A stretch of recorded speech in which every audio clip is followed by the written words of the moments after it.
So as we all know that our vocab series is going on and this is the second day of this series. ठीक है, तो कल हमने कुछ words सीखे थे नए एंड आई होप कि आपने प्रैक्टिकली उन्हें सेंटेंस में यूज करके फॉर्मेशन नए सेंटेंसेस का किया होगा. And I am telling you seriously, this is the only way by which you can increase your vocabulary. If you are not going to use these words in practical life, that means you are not going to retain these words in your mind. Yes, sir. That is for sure. Mark my words. Mark my words. मैंने phrase भी बताया था. मेरी बातों को note कर लो. Mark my words. If you are not going to use these words, that means you are not going to क्या? आप इनको retain नहीं कर पाओगे. You are not going to retain these words in your mind. So it is very necessary for you, very mandatory for you to use these words practically. ठीक है? Yes, sir. So पहला word क्या लिखा है? Confront. What does it mean? किसी चीज का सामना करना. चीज का सामना करना है, डट कर सामना करना. Prakhar, make a sentence with confront. Sir, Shivaji confronted all Mughals. Shivaji confronted Mughals. और कोई? Sir, speak your mind Kushal. Sir, Mahatma Gandhi Britishers. Confronted. Confronted. Past activity है. Confront तो आपका वर्ड है. Sir, Sonam Wangchuk confronted on Dharmendra Lal. ठीक है. अगला क्या है? Anxiety. Anxiety. What does it mean? Sir, Anxiety. घबराहट, बेचैनी. बेचैनी, घबराहट, चिंता होना. क्या? एक सेंटेंस बनाओ हर्षित एंजाइटी से. Sir Kushagra is anxiety. Sir Kushagra is feeling anxiety. Kushagra is feeling anxiety.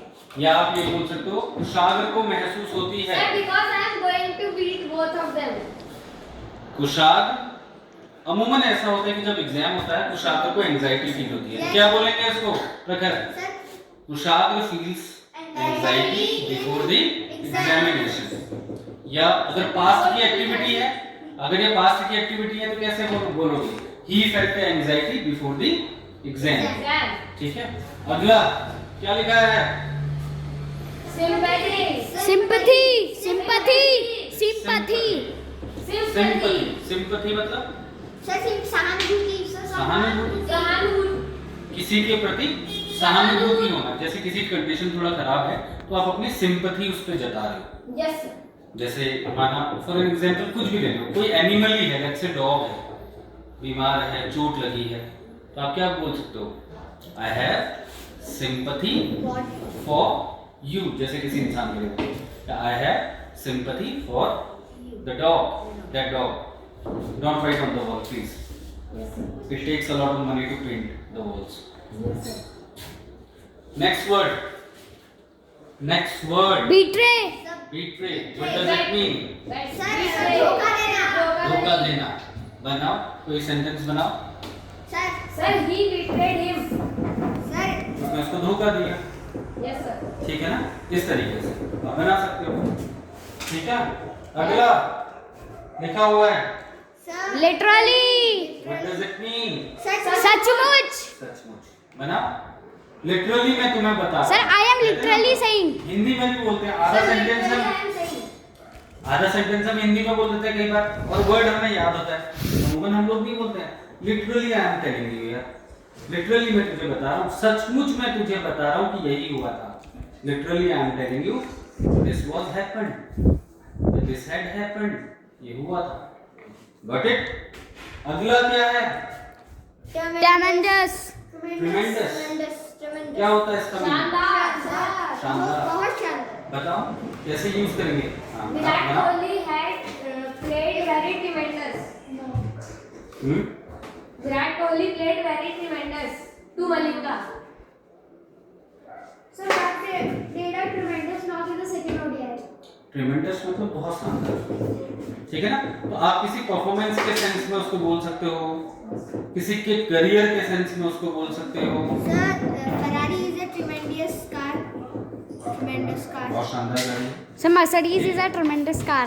आगे बोलो. एक बता रहा वर्ड, ये बहुत ज्यादा यूज होता है.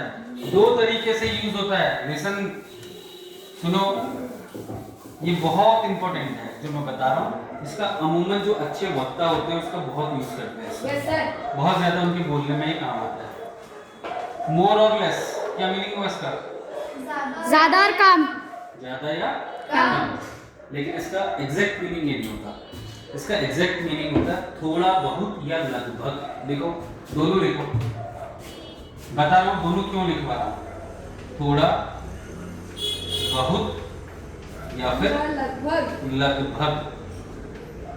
अब देखो दोनों में अलग अलग यूज होगा इसका। जैसे कि एग्जांपल लेते हैं, मैंने तुमसे कोई बात कही, मैंने तुमसे कुछ अपना पॉइंट ऑफ व्यू रखा, यस सर। मैंने कोई सजेशन दिया, कोई अपना पॉइंट ऑफ व्यू रखा, मैंने ये बोला कि आपसे यार यू मोर और लेस एग्री विथ मी या with my opinion, you more और less agree with my opinion. तो यहाँ पे मैं क्या कहना चाह रहा हूँ, मैं लिख रहा हूँ यू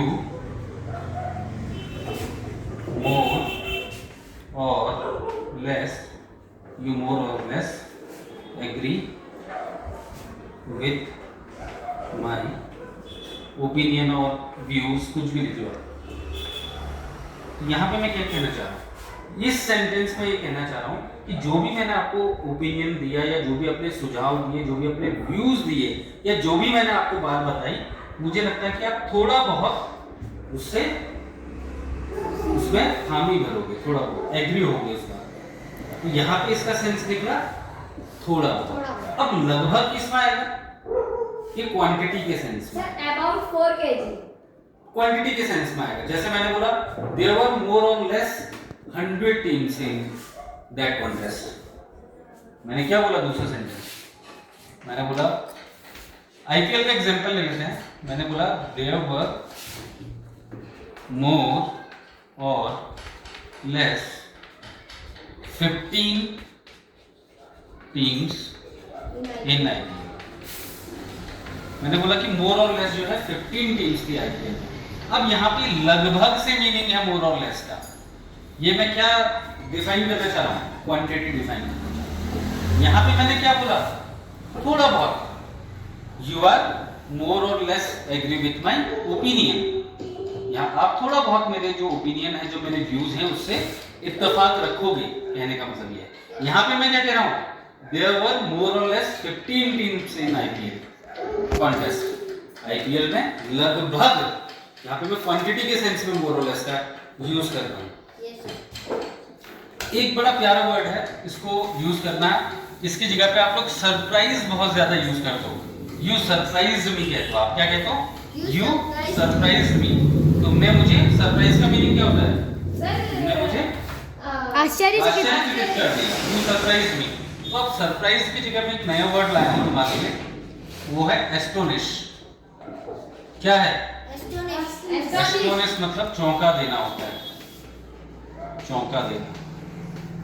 तो आप बोलते हो ना आज तक यू सरप्राइज्ड मी, आप उसकी जगह भी क्या बोल सकते हो? You astonished me. एस्टोनिश्ड अगर पास्ट में यूज कर लो, यू एस्टोनिश्ड मी, तुमने मुझे सरप्राइज कर दिया। कहने का मतलब है you astonished me, you surprised me. ठीक है, एक लिखो, बहुत अच्छा है, ये बहुत अच्छा है। लिखो CARP, कार्प, इट्स कार्प। लिखो। इसका मीनिंग होता है हिंदी में शिकायत, या बोले तो अंग्रेजी में कंप्लेंट। मॉडर्न इंग्लिश में बहुत ज्यादा यूज होता है कार्प। क्या, कैसे यूज करेंगे इसको? He always tells cow। जैसे आप बोल सकते हो कि यार वो हमेशा शिकायत ही करता है, चाहे कोई कितना अच्छा भी बोल ले, कोई कितना अच्छा भी खाना बना ले, लेकिन वो खाने की हमेशा शिकायत करता है। अभी नॉर्मली हम लोग इसकी बना रहे होते हैं, इंग्लिश में हम लोग कैसे बनाते? ही ऑलवेज कंप्लेन्स बोलते हैं हम लोग। हम क्या बोलते हैं? He always complains about the food. वो हमेशा खाने की शिकायत करता है। अब मैं बोल रहा हूँ उसकी जगह पे ये बोलो, he always carps the food, he always carps